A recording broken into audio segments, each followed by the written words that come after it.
No. Pretty much figured. Pretty much, it was what we saw on tape. It was that guy that was going to try to knock you out and so forth. And then I remember Boo Boy crying in the corner that day. And I said, Boo Boy, what's wrong?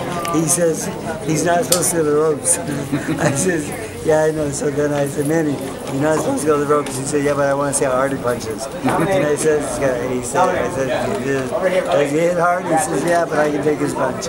And then from that point on, the fight was ours. There is a warrior mentality to Miguel, though, isn't there? Oh, yeah. How do you know, coach that out of him, or, you know, let him pick his spots with that? How do you deal with that? You know, pretty much is that we just brought back his foot movement and his speed. And you know, the thing is, if Miguel does hurt you, I mean, he will finish you. I mean, he is a great finisher, and he still knows how to do that very well. And he's, you know, he's very strong also. And the thing is, he's in really good shape now. And one thing we did, I think, best for Miguel is that we put him in a weight class where he's comfortable at, and he's happy, because he has no trouble making weight before. And I mean, all you guys used to ask me like, why doesn't that fucking guy smile or something like that? You know, I mean, I even wonder sometimes. But the thing is, you know, making weight is. It's hard work. I mean, when he was making 140, it was hard work, and he was miserable. And I remember when my father wouldn't even come near me when I was making weight, because I was as bad as him.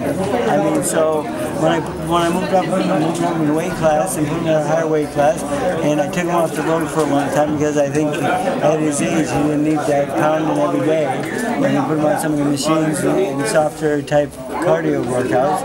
And his legs always feel a lot fresher now, and he's just a better fighter right now. I mean, he's happy because he's not going into the ring like with dead legs and so forth. He kept running the mountains every day, running the hills every day, which his last trainer liked him to do in the high altitude and so forth. So I think this is just why he's a better coach today, because we just went at it about it with a smarter way, actually. Freddy, what's your scouting report on Canelo? How would you describe him as a fighter overall? He's a good puncher. He's got a very good right hand. I mean, he's a little bit dangerous. He's young.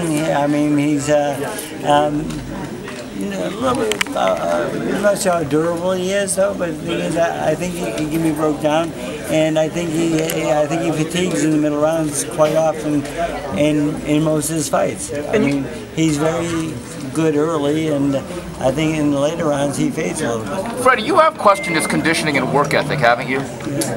Why?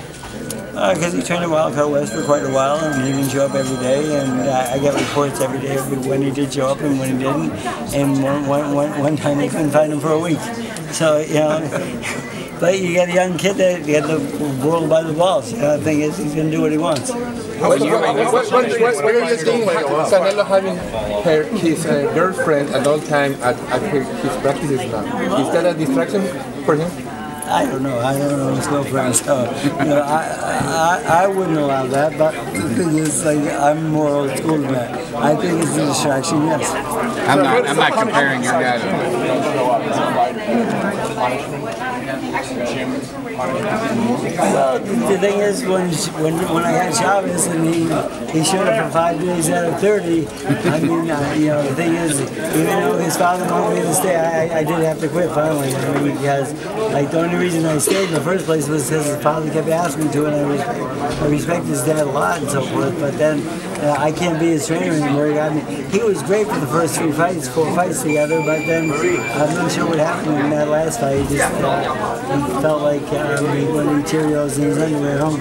I'm not going to compare Cotto with Laura, but what did you think of the way Canelo fought Laura a couple of races last summer? Yeah, that was pretty. He fought a good fight. I mean,